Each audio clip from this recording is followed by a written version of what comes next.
Hi, Wendy here again. I want to talk to you about sleep. I know many of you are not sleeping, and it's one of the things that really has driven you to improve your health. I know for myself, I spent many years waking up multiple times during the night, even being up for hours. I watched every movie on Netflix. I have a vast knowledge of film because of my sleep issues. And I know a lot of you are just so frustrated because you can't sleep. On Mineral Power, I teach you all the various aspects of the underlying causes of why you're not sleeping, and we have to address those one at a time. For many people, I review this during their consult, but I want to review it again for you here. Number one, you can go on live110.com and search for sleep. We have numerous podcasts and articles on sleep, the best supplements for sleep, biohacks for better sleep, and all different kinds of tools to help educate you on sleep and why you should avoid sleep medications and how those don't actually get you a very good sleep. A lot of you are taking Xanax or Ambien or benzodiazepines to help you to sleep, many of them prescribed by your physician. But the problem is these change your brain waves so that you actually don't get a restful night's sleep.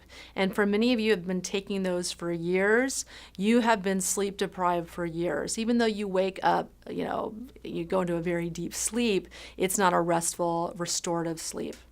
So my alternative is to take supplements that serve as a Band-Aid until we can figure out the underlying root cause of your health issue.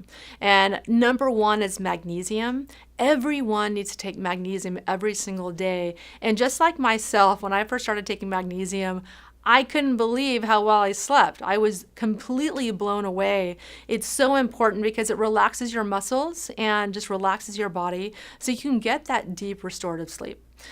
Calcium is very helpful for many people. It's not for everyone. Some of you, based on certain tests, calcium is contraindicated. So that you want to make sure you have a consult with me before you take calcium and get that recommendation for that. Ashwagandha is another amazing supplement that helps suppress cortisol release. Cortisol is what makes you wake up during the middle of the night. And so ashwagandha can help suppress that. If you can't tolerate nightshades, you can take holy basil.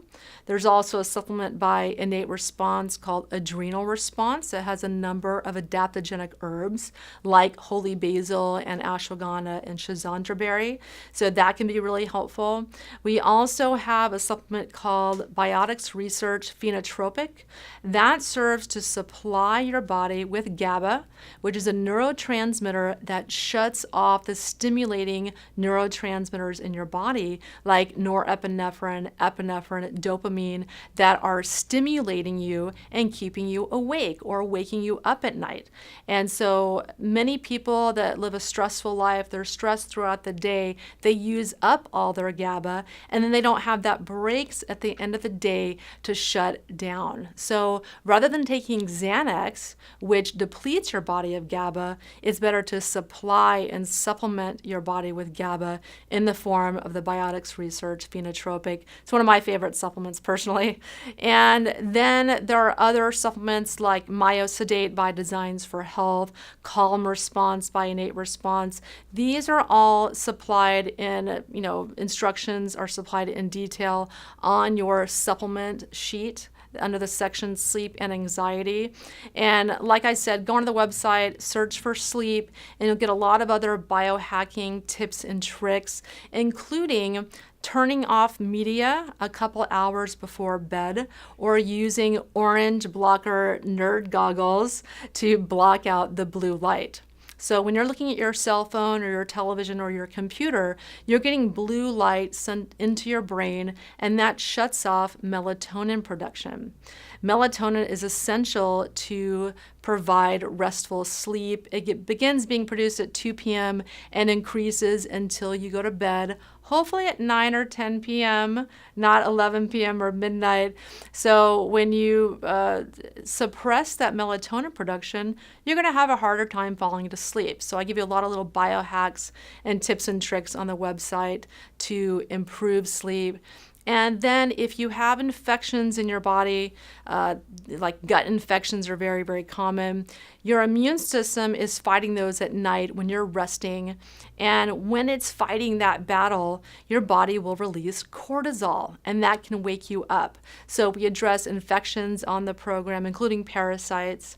And then if you have low estrogen production, maybe you're perimenopausal or menopausal, that can wake you up at night. So there's many, many different things that can cause poor sleep, all of which are addressed on the program, and we try to educate you about them. I hope this video is educational.